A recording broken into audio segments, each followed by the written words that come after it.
coração tem sede de ti. Tu és a vida. Tu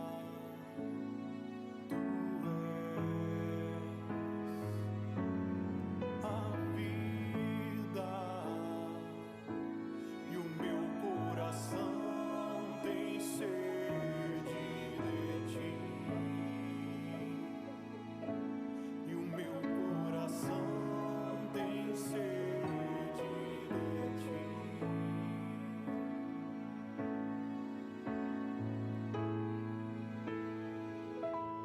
Que cada pulsar do meu coração seja um grito de amor.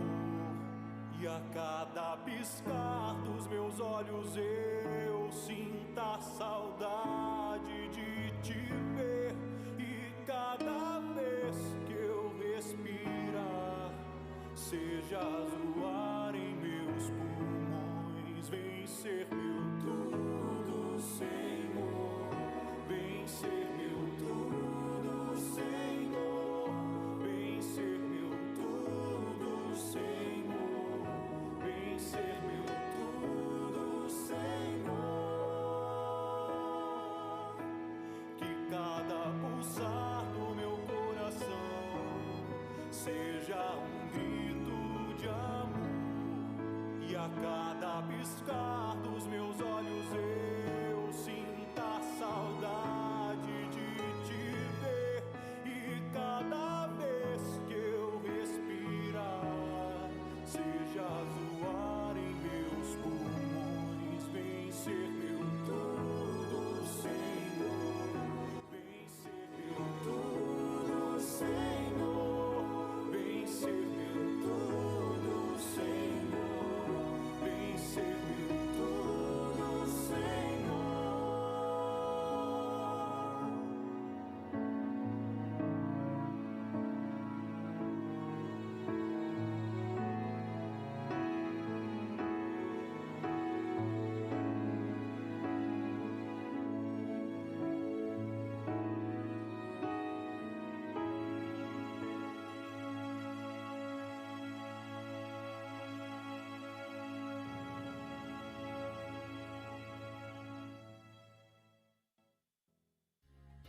Começa agora o programa Café com a Bela. Vem com a gente!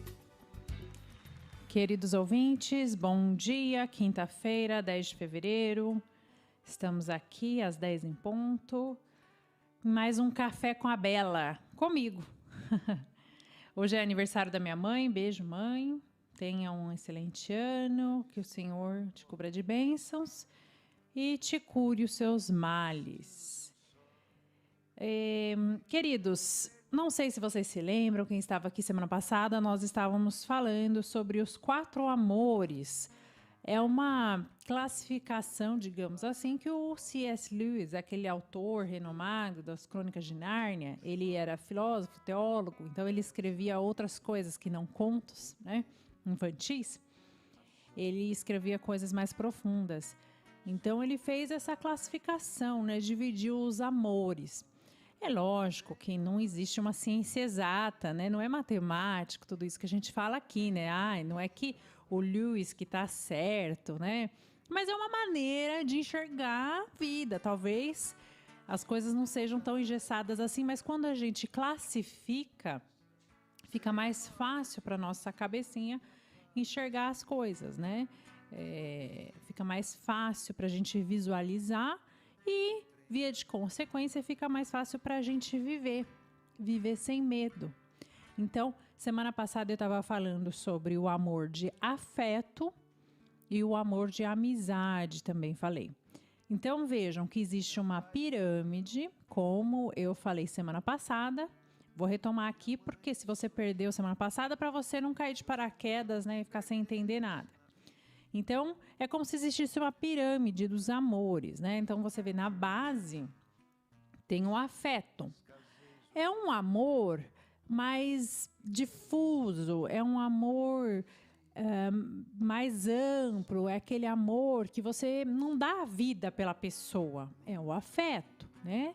Um amor mais baixo, digamos assim, mais básico. Não é que seja baixo no sentido negativo da palavra, não, né? Não é ruim, não. É normal o amor que a gente tem por colegas de trabalho, por pessoas que não estão tão no nosso dia a dia, que não são parentes, né? É um afeto. Depois, para as pessoas que a gente tem o afeto, você vê que tem alguma coisa em comum com essas pessoas, a gente tem uma verdade em comum, é isso que Lewis fala, né? Eu tenho uma verdade em comum com essa pessoa, mas a gente pode falar assim de outras maneiras, também pode ser um interesse em comum, né? De um jeito mais fácil, né? De entender que eu tenho interesse em comum. Aí eu me torno amiga dessas pessoas. É aquele grupinho de pessoas que se une porque tem um não sei o que, né? Um je ne sais quoi que as une, que as torna como que comuns ali, né? Tem algum interesse em comum. É aquele grupinho da piada, é o grupinho de estudantes, dos nerdzinhos, lembra na escola? Os grupinhos. Na realidade, a gente divide em grupos porque... de fato, né, os interesses comuns que os unem, né, o grupo dos skatistas, o grupo das patricinhas, né, e assim vai, né.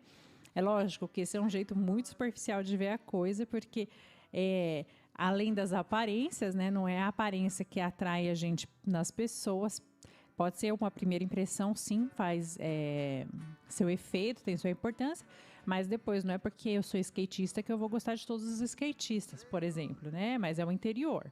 Mas, enfim, né? Quando a gente olha de fora, a gente fala, o grupo dos skatistas, né? E eles, dentro deles, eles têm os interesses em comum, que talvez vão além do skate, né? Mas, de toda forma, então, a amizade, ela é um amor também. Eu também amo meus amigos. Tá certo que normalmente a gente não faz esse tipo de declaração de amor para os amigos, pelo menos não sóbrio, né? Mas a gente sabe que ama, sim. A gente se abala com as tristezas dos nossos amigos, a gente se entristece e a gente se alegra com as alegrias dos nossos amigos. Pelo menos deveria ser assim, né? Via de regra, a gente não tem tanta inveja dos nossos amigos, não. Assim, como o pecado... Infelizmente, o pecado original aconteceu e a gente carrega essas sequelas, a gente até pode ter um pouquinho de inveja, mas não chega a ser uma inveja naquele sentido assim mais perverso da inveja, eu diria, que é aquele que você quer que a pessoa perca os bens, sabe? Assim, aquele desejo de mal pelo outro, de maneira alguma. Se é amigo seu, você até pode até passar um pensamento na sua cabeça, gostaria de ser como a fulana, gostaria de ter a casa da fulana, mas não chega a ser aquela inveja perversa, né?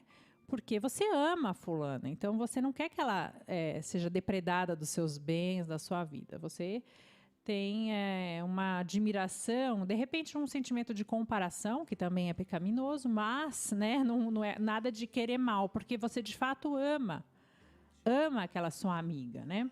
E se é amiga, você pode falar com sinceridade o que acontece na sua vida, no seu interior, se abrir para com ela e, ao mesmo tempo, corrigir, né? O que São Paulo escreve, foi São Paulo, né? Que falou da correção fraterna, ou São João, já não sei. Bom, mas enfim, lá no Novo Testamento, a correção fraterna, né? Se algum entre vós tiver um problema, né? Vai lá e corrige a pessoa a sós. Então, é isso, a correção fraterna a gente faz, mas eu não vou ficar corrigindo a sós todo mundo que eu não conheço, né? A não ser que eu tenha um papel de autoridade, né? Daí é diferente. Um padre pode corrigir na missa, independente dele conhecer aquele fiel ou não, mas ele é uma autoridade. O pai pode corrigir o filho, o professor e assim vai, né? Mas eu, pessoa comum ali, não sou uma autoridade no meu trabalho, por exemplo, não vou corrigir um colega de trabalho num meio coletivo, assim, a troco de nada, né? Isso pode causar até muitos desentendimentos e consequências ruins para mim. Mas se for meu amigo, aí sim, aí eu posso corrigi-lo em particular, né? Então, quando fala, né, correção fraterna, né, você está falando correção entre irmãos, né? E quando você se considera irmão de alguém, é porque você tem uma intimidade, certo? Então, é uma correção entre irmãos, entre aqueles que têm intimidade. Então, eu tenho sim o dever de corrigir os meus amigos e levá-los para Deus, para um aperfeiçoamento. Porque, de fato, se eu for omissa com os meus amigos, eu posso estar sendo cúmplice do pecado deles, por exemplo. Imagine se você tem um amigo que está traindo a namorada, né? Você pode muito bem chamar e falar, ó, fulano, ó, sou seu amigo, você sabe que você pode contar comigo, mas desse jeito que você está fazendo não tá legal, pensa bem, como é que você vai ter condições de formar uma família que você faz isso com ela? Pensa bem se de fato você quer namorar com ela, né? Enfim, né, são toques que a gente dá para a pessoa melhorar. E ao mesmo tempo que a gente dá, a gente também tem que estar aberta a receber, né? E ter uma atitude madura também para com o nosso amigo quando ele faz uma correção fraterna. Porque custa muito fazer uma correção. É muito mais fácil você falar mal dos outros pelas costas. É fácil virar e falar, olha como fulano é impontual, tá sempre atrasado, ou ó, como fulano é, sei lá, fofoqueiro, não sei, né? Alguma coisa assim. É muito mais fácil. Porque aquele seu amigo não vai ficar magoado com você, né? Então, aparentemente, é mais fácil. Mas, além de você estar fazendo uma fofoca, né? O que é um pecado, você não está contribuindo para a pessoa crescer. Porque não adianta você constatar o fato de que o outro é fofoqueiro, de que o outro é impontual. Você tem que ajudar o seu amigo a melhorar, né? Não adianta... Então, fala para o fulano. Fala assim, fulano... Eu vou te falar uma coisa, a gente é muito amigo, eu quero o seu bem, tal. Olha, você tá sendo muito fofoqueiro. Você tá famoso, todo mundo te conta alguma coisa e sabe que não vai ficar. Então é chato, eu tô te dando esse toque, porque eu sou seu amigo, eu quero que você melhore. A pessoa, se ela for imatura, ela vai ficar de bico com você. Vai pegar raiva de você. Porque ela vai falar, como você é indelicado, nossa, que grosso, não sei o quê. Porque as pessoas, via de regra, não sabem receber bem uma correção fraterna, né? Os brasileiros também não sabem, são muito assim dessa cultura do fingimento, né? De sorrir assim na sua frente, pelas costas, falar mal. Então, o brasileiro tem muita dificuldade com isso. Mas não é porque a cultura é meio negativa nesse sentido, né? É a nossa cultura que está errada e a gente tem que mudar isso, né? Não é que você vai saindo sendo sincerão, né? Mas quando é seu amigo, você de fato, você pode fazer isso, né? Então, por quê? Porque na amizade você ama, é o amor de amizade. Então... eu quis fazer esse parênteses sobre a correção fraterna um pouco mais, porque semana passada eu falei bastante sobre a amizade, mas eu acho que eu mencionei a correção fraterna, mas não aprofundei no tema, né? Então, às vezes a pessoa fala, mas o que é isso, correção fraterna? Então, a correção fraterna é isso, quando você adverte, né? Faz uma advertência aí pro seu amigo em particular, tá? Se a gente faz em público, aí humilha. Por mais que você tenha razão, acaba humilhando a pessoa.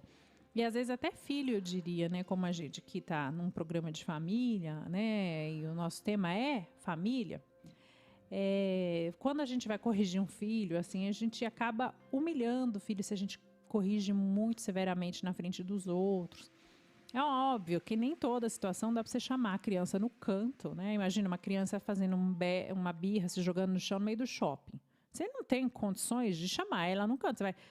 E dar uma bronca nela, por exemplo, em particular. Mas, então tem situações e situações, mas via de regra, não ficar admoestando o tempo todo na frente dos outros. Porque, especialmente quando a criança vai crescendo, ela vai tendo esse sentido de individualidade e ela, de fato, se sente um pouco afrontada na sua dignidade quando você dá uma bronca na frente de todo mundo. Por exemplo, na mesa do jantar, você vira pro filho e fala, porque você é sempre assim, você é sempre mentiroso. Ela não enxerga que ela está sendo, ela não enxerga aquilo que você está querendo que ela veja, né? Ou seja, o fato dela ser mentiroso, por exemplo, no exemplo, né?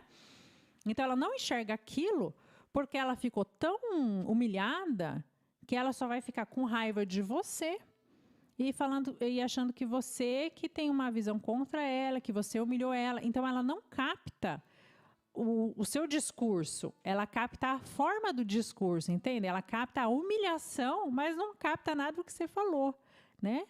Então, não vale a pena a gente corrigir em público os nossos filhos, mesmo que seja na família, e o nosso cônjuge também, né? A gente tem que corrigir em particular, então chamar aquele filho para uma conversa, né? Então, que o filho é, de certa forma, um amigo também, né? Ele tem que ser tratado também como amigo, não é o nosso igual, porque a gente tem autoridade sobre ele e o nosso amor é muito mais profundo que um amor de amizade. Em alguns níveis chega a caridade ou se aproxima muito a um nível maior de amor que a caridade que eu vou falar daqui a pouco para vocês.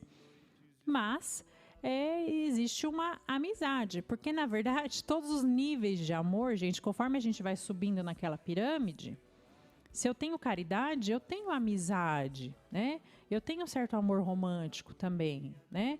Então os níveis superiores abarcam os inferiores, digamos assim, né? Então, lógico que eu tenho uma amizade pelo meu marido, é lógico. Então, essa mesma intimidade, esse mesmo respeito que eu tenho para com os meus amigos, eu, obviamente, tenho que ter para o meu cônjuge. Então, é muito desagradável quando um cônjuge corrige o outro na frente dos amigos, humilha, porque isso humilha, né? Às vezes, eu vejo, já vi situação que um namorado ou mesmo o marido vira para a esposa e fala assim, você é burra, sabe assim? Olha o que você falou. Sabe, fica quieto. Você não é humilhado pela uma bobagem que o outro falou, né? Meu esposo de vez em quando faz bobagem, a minha esposa faz bobagem, tipo, fala uma pataquada lá, dá um bola fora na frente dos amigos. Você não vai corrigir ela na frente de todo mundo, porque daí fica pior, você humilha ela. Além de ela ter feito já bobagem, vamos supor, falou uma coisa, né, que não devia, né? Ela ter tido essa humilhação, que se provavelmente no momento ela não sentiu, depois ela viria a sentir, né? Nossa, não devia ter falado aquilo. Ela ainda teve essa humilhação da correção ali na frente de todo mundo.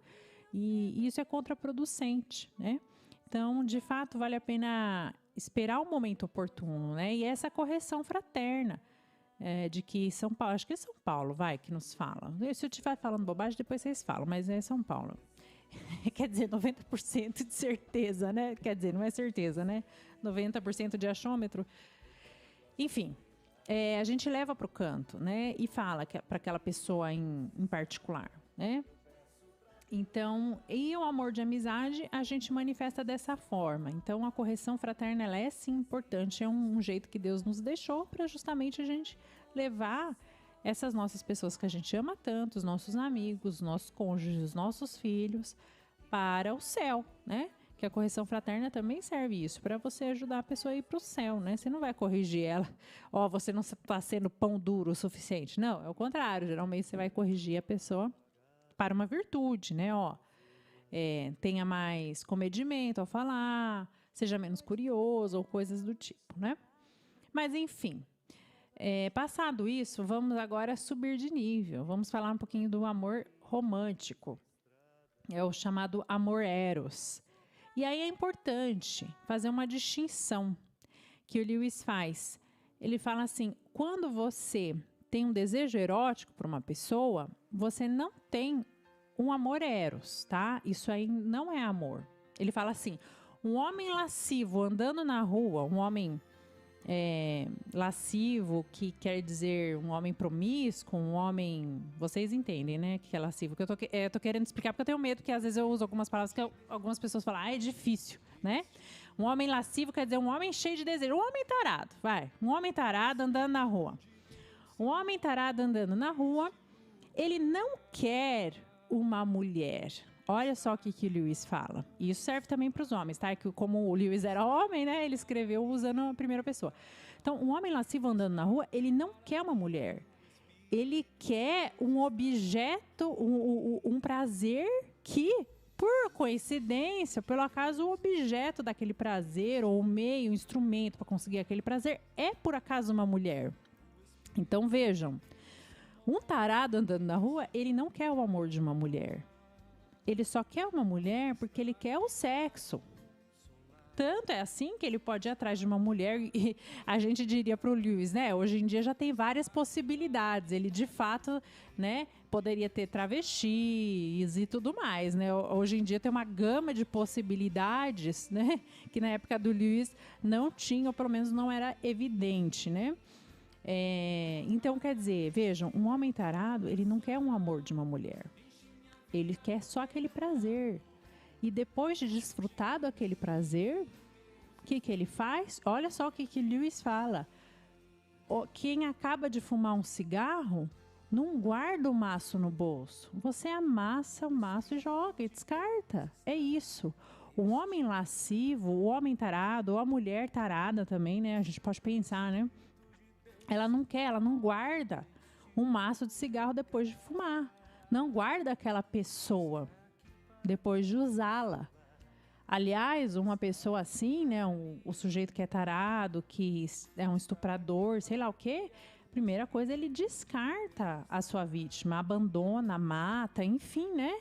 Lógico, aqui falando estuprador é bem extremo, de uma pessoa bem, né, fora da curva, né? Bem perversa. Mas mesmo nós, seres humanos comuns aqui, se eu deixar me levar pela lascívia, né, pelo esse pecado da luxúria, eu posso cair eu uso, né? Eu vou achar o primeiro homem que estiver aí na rua, né? Usaria ele, né? Atrairia ele para uma armadilha, usaria ele e vou embora, né? Ninguém dorme com amante, né? Dizem, né? O cara não dorme com amante, ele vai embora, né? Por quê? Ele usou o que ele queria. Ele não guarda o maço de cigarro no bolso, tá? O exemplo que o Lewis traz, eu acho fantástico para a gente pensar. E quando a gente vai, então, para um amor eros, ele não é só um desejo erótico que você tem pela pessoa. Eu não quero só o meu marido sexualmente. Eu quero cuidar dele, eu quero o bem dele, eu quero a saúde dele. Eu trato com carinho. Então, você vê, ele não é tratado como maço de cigarro. Ele é guardado, né?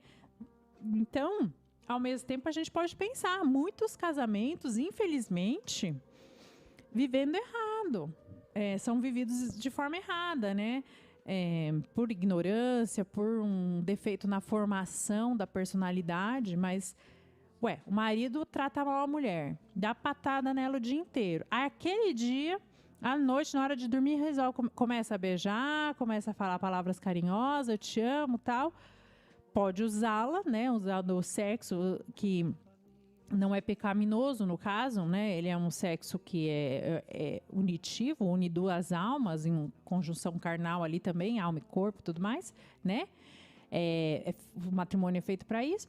Mas daí no dia seguinte não olha para a cara dela, dá patada nela, enfim, né? A gente vê algumas situações extremas, né? Eu dei esse exemplo assim, mas talvez seja mais fácil vocês verem numa situação de uma pessoa, uma alcoólatra também, né? Chega em casa, bate na mulher e depois quer sexo, né? Tá sendo assim, tudo bem, talvez sóbrio, ele tem um amor eros pela mulher, mas bêbado ele fica totalmente deturpado, né? Aí ele só quer resolver a lascívia dele, porque se de fato ele estivesse amando a esposa, não ia maltratá-la. Certo? Então não existe um amor cachorro, um amor bandido. Isso daí de fato não é amor, né? Talvez seja uma paixão, né?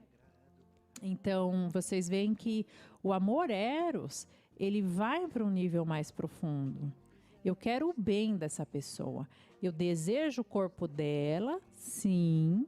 Eu me encanto com a beleza dela. Mas eu quero o bem dela, eu quero que ela seja feliz, que ela esteja saudável. E esse amor eros, ele é um degrau importante para a gente adquirir o outro nível de amor, que é o mais profundo, que é a caridade, né? Que é o amor de Deus. Na realidade, sim, o ser humano, por conta própria, nunca chegará à caridade. A gente sabe. A caridade, inclusive, é um nome de uma virtude teologal, né? A gente tem que pedir para Deus. Deus nos dá fé, esperança, caridade, que são as 3 virtudes teologais. Então, para chegar naquele nível da caridade, a gente tem que pedir muita graça de Deus. E pode ser que a gente morra sem ter um amor perfeito, né? um amor que a gente poderia dizer, ou pelo menos humanamente perfeito, né? Perto do que é Deus, nunca, né? Mas assim, o mais santo possível, né? Pode ser que a gente morra com muito que purificar ainda nesse amor, caridade, né? Os santos foram os que conseguiram chegar mais perto, né? Chegar mais perto de um amor puro, uma Madre Teresa de Calcutá, atendendo os leprosos lá, aquele pessoal fedido. Eu não digo só machucado, não. Machucar, tratar uma pessoa machucada, você acostuma com o sangue, você acostuma ali, né? Com aquela coisa feia, né? Com os ferimentos, já vai fazendo aquilo no automático. Mas ela não ia fazendo no automático.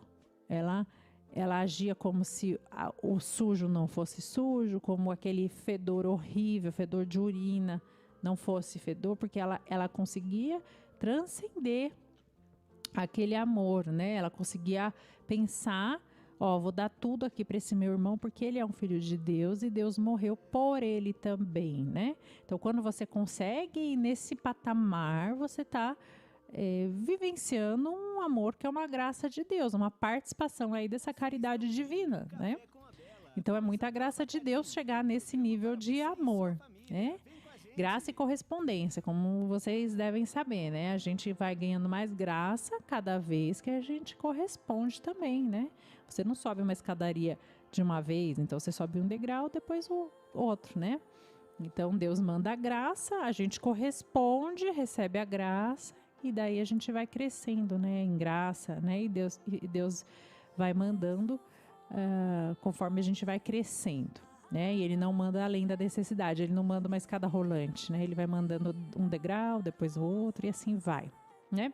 Então, o amor caridade, vejam, é mais difícil de explicar o amor caridade, porque ele é justamente essa profundidade de fazer o bem pelo outro, amar o outro, tanto quanto si mesmo, né? E até em algumas medidas dar a vida pelo outro, dar a vida, dar o tempo, né? Como falta caridade em vários sentidos na nossa vida de hoje. Como é difícil para a gente ouvir uma pessoa chata falar, né? Às vezes a pessoa precisa reclamar ou desabafar e você tá, pelo amor de Deus, a pessoa não acaba nunca, né? Pensando interiormente. Então, isso é uma falta de caridade, né? Porque eu não estou conseguindo pensar além de mim.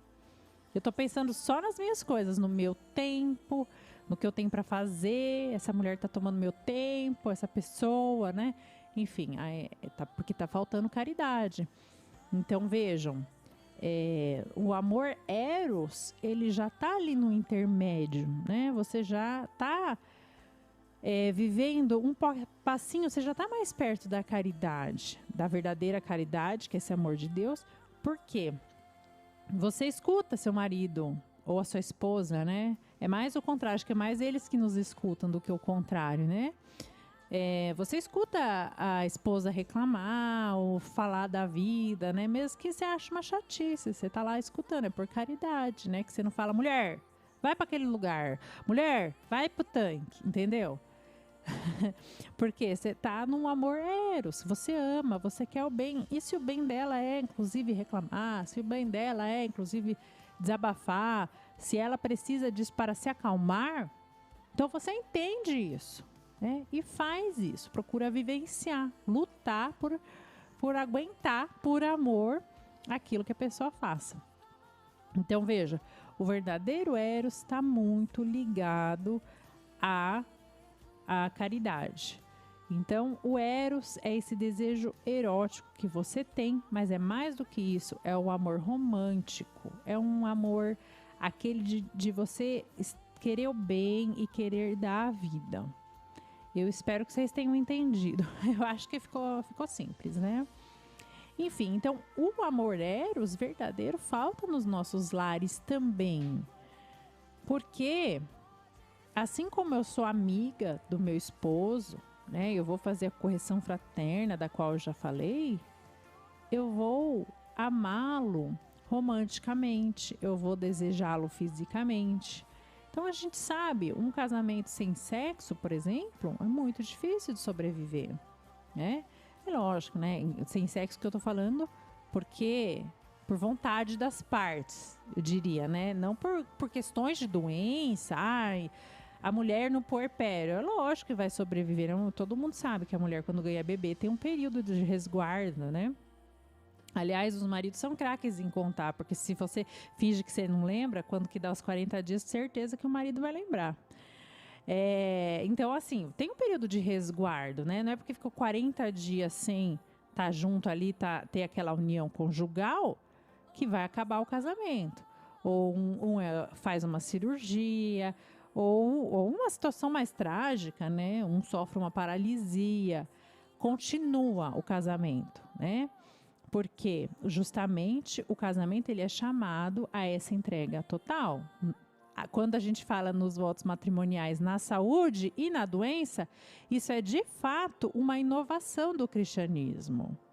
É uma inovação do cristianismo que tenta elevar, que mostra que o amor humano é chamado a se aproximar o mais possível do amor de Deus, que é a caridade. Porque quando eu quando eu realmente sou fiel ali, tô com meu cônjuge na doença, aí eu mostro a caridade, assim, tô caminhando para a caridade. Quando eu tô com meu cônjuge na pobreza, andando de ônibus, sei lá, se eu não tiver carro, ou pagando as dívidas, pagando boleto, né, e não tendo dinheiro, e tirando criança de escola particular, né, tendo que fazer esses sacrifícios, às vezes, né, que aparentemente para nós, né, caiu o nível de vida da família, mas eu tô com ele, né, não vou trocar ele pelo ricaço, né, eu tô com ele. Aí isso é mostrar que eu tô querendo, de fato, elevar o meu amor a outro nível. Em primeiro lugar, minha obrigação, se eu fiz esse sacramento, eu celebrei o sacramento, né? Eu casei na igreja, eu fiz esses votos, não foi só para o meu cônjuge, eu fiz para Deus. Então, é muito importante, né? Em primeiro lugar, eu faço isso porque é uma obrigação, né? Eu tenho obrigação, eu assumi esse compromisso, né? Mas, em segundo lugar, também porque eu quero ter esse amor amadurecido. E a gente vê, então, que esses casais que têm um amor amadurecido, eles passaram por provações. Como é que você fala que um casal aí, que tá só vivendo na bonança, né? Tem dinheiro, fica, sei lá, tem uma casona, tem empregados, fica na mordomia, fica na beira da piscina tomando um drink. Imagina, né? Essa cena, um casal que tá na beira da piscina tomando um drink, ainda não teve filhos, não teve dificuldade financeira, eles ainda não provaram um pouco do amor deles, eles não subiram o amor deles de patamar, tá? E não tô falando que seja ruim ser assim. Às vezes Deus te agraciou realmente, né, com essa vida, né? Não tô falando que isso seja ruim, mas como a vida humana ela é cheia de sofrimentos e altos e baixos, vai chegar um momento que a lua de mel acaba, né? Vai chegar um momento que precisa sacrifício maior, né? E então esse amor erótico ele vai sendo purificado, né? Através do sacramento do matrimônio, que é o lugar próprio desse amor erótico. Porque vejam, é por isso que o sexo antes do casamento ele é pecaminoso. Por quê? Porque não existe ali um comprometimento de almas, não existe uma entrega verdadeira. E por mais que você fale, eu amo minha namorada, você vai namorar com ela 2 anos e depois você vai descartar ela como um maço de cigarro jogado fora. Foi legal, eterno enquanto dure, né? Foi legal aquele momento e acabou, tchau, fim, né? Vamos para a próxima, né? Porque se a gente fosse se entregar para qualquer namorado, quantos namorados a gente tem na vida? 5, 10, não sei, né? Daí depende da idade da pessoa, né? Quanto mais velho, maior o número, né? Da fila. A fila vai aumentando, né? Então, vejam, daí você, de fato, não se entregou totalmente, né? O amor eros, ele implica um amor maior que a amizade, maior. Então, se no seu namoro você está pensando, né, em casar, né? O certo seria isso, eu namoro e eu vejo se aquela pessoa tem uma possibilidade de a gente evoluir esse amor para esse outro patamar, né? O amor eros, né? Então, a gente tem uma mistura ali, digamos, a gente está na linha tênue, divisória, entre amizade, eros, a gente está naquele limítrofe ali, né? Está avaliando o terreno, né? Então, se eu vejo que eu só quero estar com a minha namorada, ou só quero estar com o meu namorado quando está tudo bem, ele nunca me viu de cara brava, ou ela, né? Nunca me viu pobre, nunca foi lá no final do mês e falou, ó, tô sem dinheiro, nós não temos dinheiro para sair, vamos comer um cachorro-quente no meio-fio.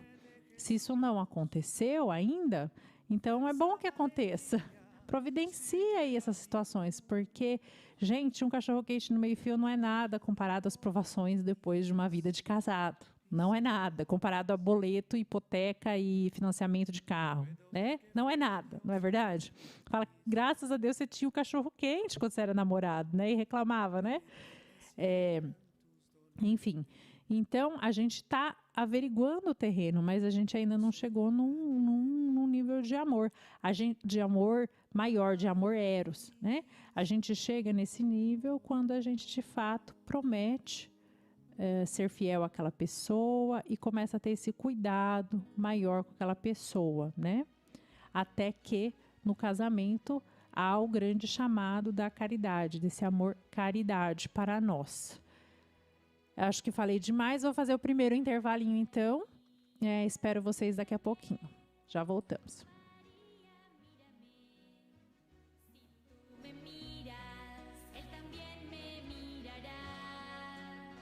Madre mía, mírame, de la mano llévame, muy cerca de él, y ahí me quiero quedar.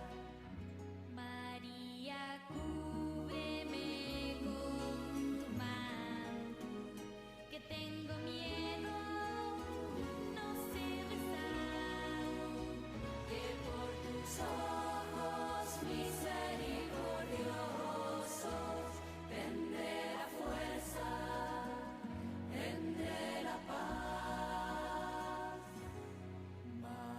María, mírame, María, mírame, si tú me miras, él también me mirará. Madre mía, mírame, de la mano llévame, muy cerca de él, que ahí me quiero quedar. Madre, consuélame de mis penas, es que no quiero ofenderle más, que por tus ojos misericordiosos quiero ir al cielo y verlos ya. María, mírame, María, mírame, si tú me miras, él también me mirará. Madre mía, mírame, de la mano llévame, muy cerca de él, que ahí me quiero quedar. Madre, acógeme en el pesebre, junto a tu niño y a San José, que por tus ojos misericordiosos toda mi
asas, eu estou seguro.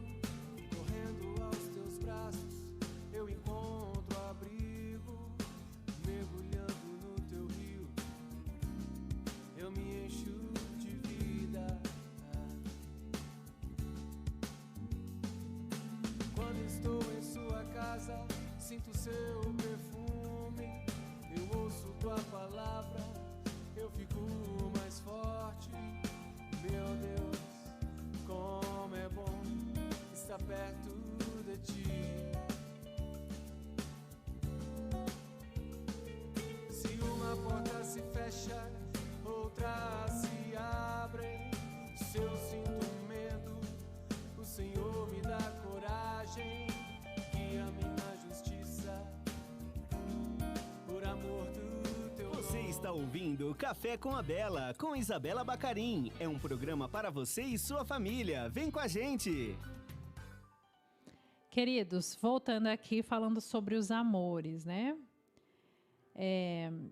Então vejam como a gente sempre vai subindo nesses patamares de amores, né? Esses amores naturais, digamos assim, que o Lewis fala, eles vão te levando ao amor maior, que é o amor de Deus e que é fonte de todos os amores.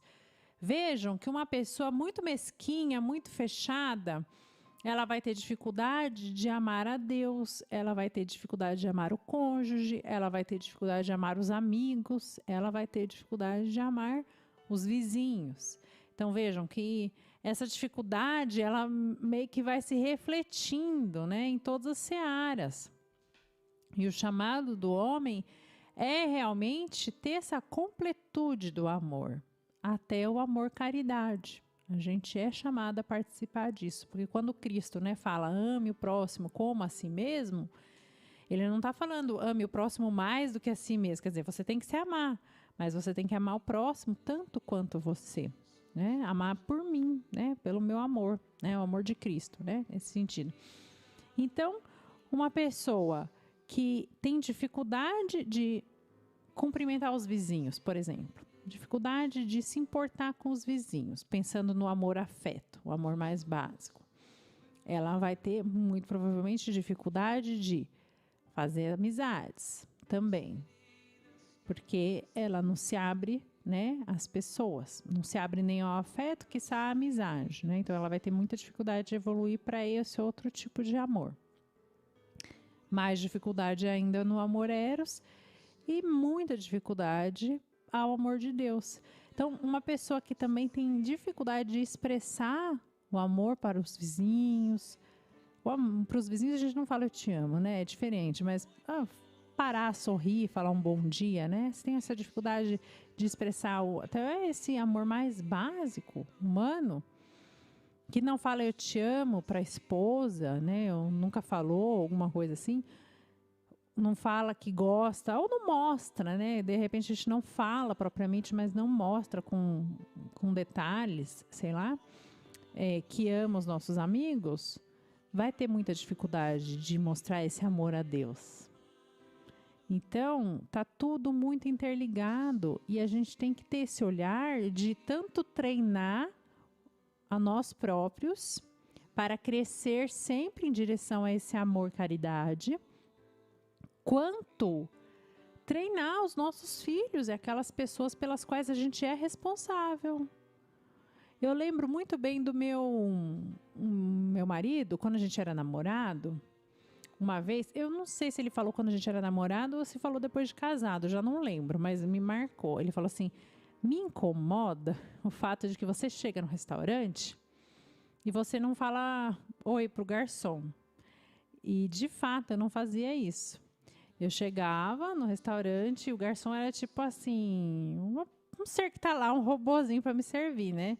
Aí o garçom chegava e falava assim, boa tarde, o que vocês querem? Eu quero tal, tal, tal, né? E o meu marido já era mais simpático, entendeu? Ele é mais atencioso, falava boa tarde, sempre fazia uma brincadeirinha com o garçom, assim. Quando era garçonete eu não gostava, ficava com ciúmes, mas sempre fazia uma piadinha, tipo, tá, sei lá, uma brincadeirinha. E daí ele fazia o pedido, né? E eu seca. Então falava pro garçom, tipo, quero tal, tal, tal, e virava pro lado e continuava conversando, entendeu? Não falava nem por favor, e nem obrigada, e nem nada. E também com porteiro de prédio, geralmente, assim, eu falava oi se me falavam oi. Por exemplo, o porteiro do prédio onde eu morava, ele falava, oi, Isabela, daí eu respondia. Mas, vamos supor, se ele não me falasse nada, eu passava reto, né? Porque eu estava muito ensimesmada e, no fundo, não fui educada para tanto, né? Faltou esse viés, né? Talvez meus pais também não cuidassem desse detalhe, não sei. Minha mãe é bem simpática, mas talvez não tenha... ela vivia isso, mas não pegou e falou, ó, Isabela, a gente fala oi, sabe? Às vezes não se ligou, né? Que fosse uma coisa que, para algum filho, tem alguns que aprendem só imitando, olhando os pais, mas para outros você precisa falar, né? Então, eu não aprendi, né? E daí depois o meu marido, que eu não lembro em qual momento, né? Falou assim para mim, olha, eu fico com vergonha quando a gente sai e você não olha para a cara dos garçons. Fica parecendo que o garçom é uma mosca lá, que tá lá só para te servir e você não fala nem bom dia, você só fala quero uma coca, por exemplo, né? E vira pro lado e ignora, né? Então, e ele falou isso e eu não gostei de ouvir, porque a gente nunca gosta de ouvir os nossos defeitos. Como eu estava falando da correção fraterna, não é gostoso de receber. Mas depois eu comecei a me policiar, falar, é verdade, olha só, que antipático. E depois eu comecei a reparar nas pessoas que não faziam isso, né? E hoje em dia é capaz de eu até fazer uma correção para algum amigo ou alguém falando a mesma coisa, porque como eu aprendi a viver isso, aprendi a reparar também, né? E como eles atendem a gente melhor, e as pessoas se sentem dignas quando a gente volta a se olhar para eles, né? Então, veja, como é que, lógico, eu não vou dizer que o meu amor por Deus, pelo meu cônjuge, está maduro o suficiente, mas veja, é uma forma, né? É um pequeno detalhe de amor, afeto, né? Daquele primeira instânciazinha do amor, que é olhar, sorrir, falar bom dia pro porteiro, obrigada, tal, pro garçom, né? Para as pessoas que servem a gente, né? Para a senhora da limpeza, a senhora que serve o cafezinho no escritório, né? Não tratá-los como objeto, né? Saber que ali tem um ser humano, né? Então, é uma forma de já mostrar que há um certo amadurecimento, né? Nesse amor-afeto. E se há um amadurecimento no amor-afeto, é provável que eu vá amadurecendo em outras searas também, né? Então, imaginem, é muito mais fácil eu ser uma esposa que, na hora que meu marido não dá o que eu quero para mim, né? Por exemplo, não materialmente, eu tô falando, não dá o carinho que eu quero, entendeu? Ah, ele não me deu atenção hoje, trabalhou demais. Eu virar a cara para ele, é muito mais fácil eu ter essa conduta de virar a cara, né? E ignorar, né? Falar, não deu o que eu quis, então também eu não vou, sei lá, fazer o almoço hoje, né? Se eu for uma pessoa que tem um afeto não amadurecido, digamos assim, se eu fosse aquela Isabela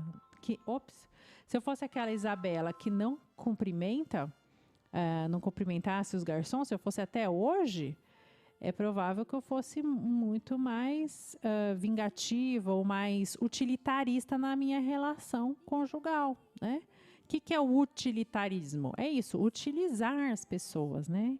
Então, assim como eu utilizo do garçom só para fazer o pedido, não falo nem bom dia, não manifesto amor e afeto, é provável que o meu amor eros também tivesse pouco amadurecido. E as minhas amizades, que infelizmente a gente vê isso, gente que tem amizade só por interesse, né? Que não, quer dizer, não são amizades, né?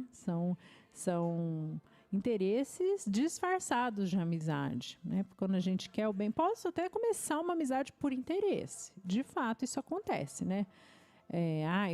E não diria que é errado, seja errado. Você tem interesse naquela pessoa, aquela pessoa, vamos supor, é um professor universitário, você tem interesse que ele seja seu orientador. É um interesse, não é verdade? Não é um interesse ilegítimo. É legítimo que você se interesse que ele seja seu orientador, porque ele tem mais experiência que você. É legítimo que você tenha aquele interesse por aquele emprego, por exemplo. Então, você puxa assunto com ela por causa disso. E isso veio por interesse e daí você desenvolveu uma amizade. Daí, de fato, vocês começam a sair tomar uma cerveja, né? E, de repente, você vira padrinho de casamento do seu orientador, por exemplo. Pode acontecer. É normal que aconteça. Então, amizades podem começar por interesses, mas daí elas não são ainda, quando estão nesse nível inicial, ainda são pessoas se conhecendo, não são amigos, certo? Começa por interesses, esses interesses se mostram interesses comuns e, de fato, rola um vínculo aí afetivo, né? Aí vira uma amizade. Então, vejam, tudo está interligado e está tudo concatenado. E eu convido você hoje a refletir sobre isso. Como é que está sendo a minha vivência de amor na minha família, com os meus vizinhos? Se tem um vizinho doente, eu dou uma ligada, eu pergunto, precisa de alguma coisa? Quer que eu passeie na sua casa? Quer que eu vá na farmácia? Lógico que hoje em dia na nossa sociedade a gente tem delivery de tudo, tem entrega de tudo. Então não é igual antigamente, que você precisava ir à farmácia buscar um remédio, precisava ir ao mercado, né? Hoje em dia o doente de casa consegue resolver várias coisas, né? Por aplicativo, enfim. Mas às vezes é uma pessoa idosa, né? Às vezes, ou mesmo que seja uma pessoa jovem, você deve demonstrar, oferecer isso. Porque pode ser que nem tudo se resolva por aplicativo, ou pode ser que a pessoa esteja tão doente que não consiga resolver por aplicativo. Esteja assim tão cansada, sabe? Que pense, nossa, mas é cansativo ficar colocando todas as compras nesse carrinho virtual, por exemplo. Não sei, nunca fiz compra online no supermercado, mas deve ser meio chato, porque até compra de outras coisas eu canso, vou fazer compra para as crianças de roupinha.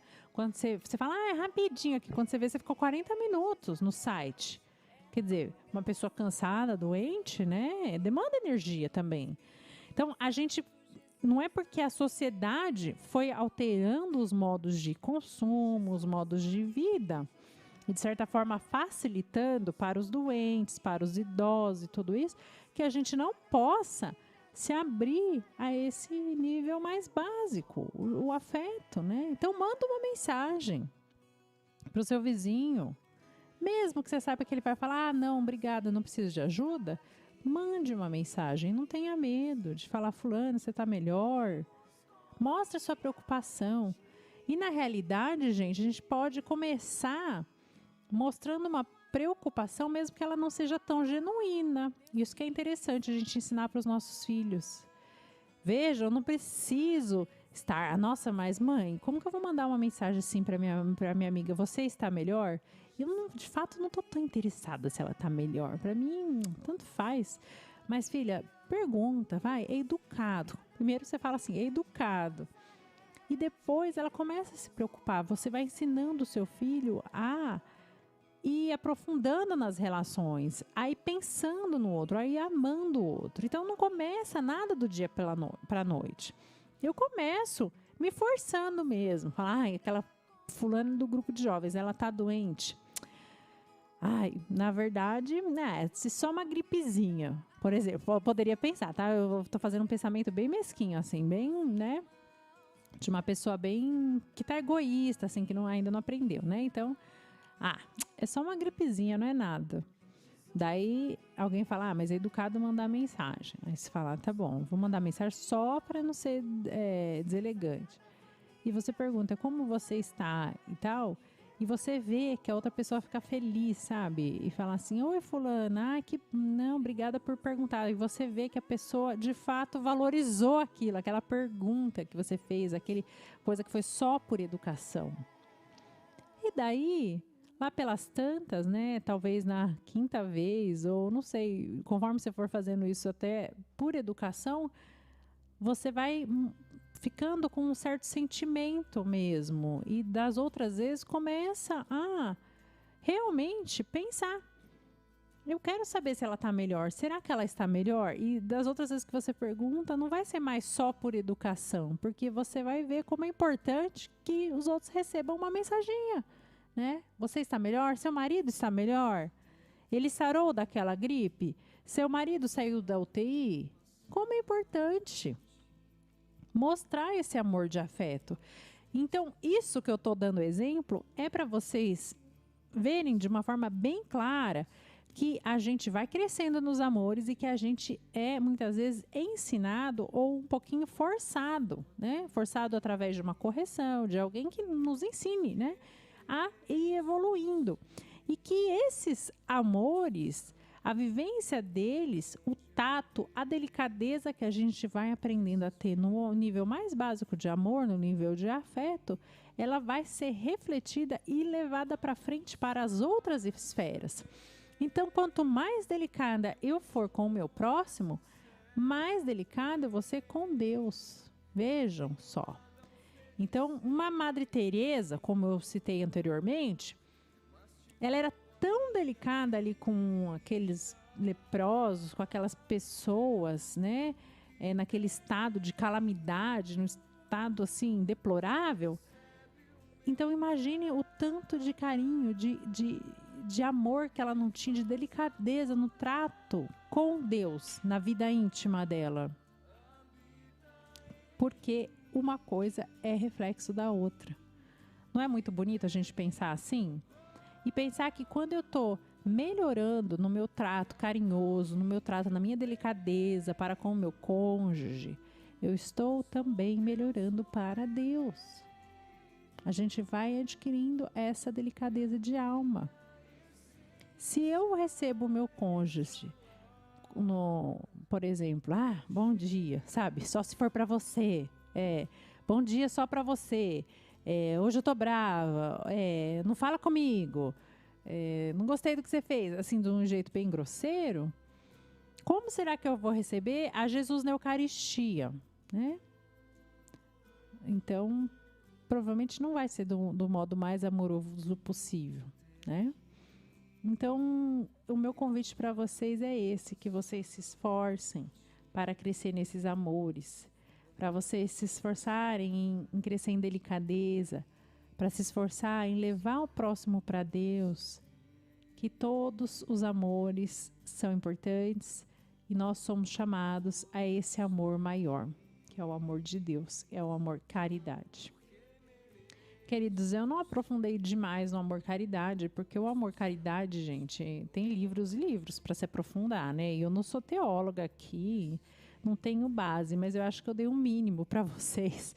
O mínimo, uma papinha aí, que é o pouco que eu conheço, o pouco que eu posso dar, que pode nos ajudar. Mas uma dica para vocês assim como as outras virtudes teologais eu devo peço a Deus, porque é graça de Deus crescer em fé e em esperança, peça sempre a caridade. Então, a dica que eu dou é nas missas, na comunhão, em algum momento no ofertório, peça para Deus, coloque como meta pedir a Deus mais fé, mais esperança e mais caridade. E pedir esse olhar para ir crescendo dia a dia, pedir para Deus esse olhar para ir crescendo dia a dia nesse amor caridade, nesse amor para com o próximo, nesse amor para com o meu cônjuge. Tá bom? Espero que eu tenha ajudado vocês. Vejo vocês na próxima quinta-feira. Você ouviu Isabela Bacarim com o programa Café com a Bela. Te esperamos quinta-feira que vem às 10 horas da manhã.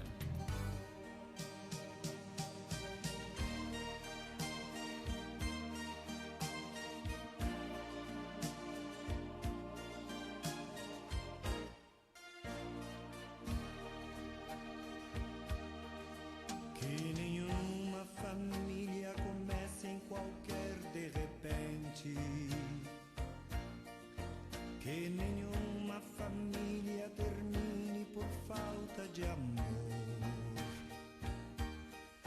Que o casal seja um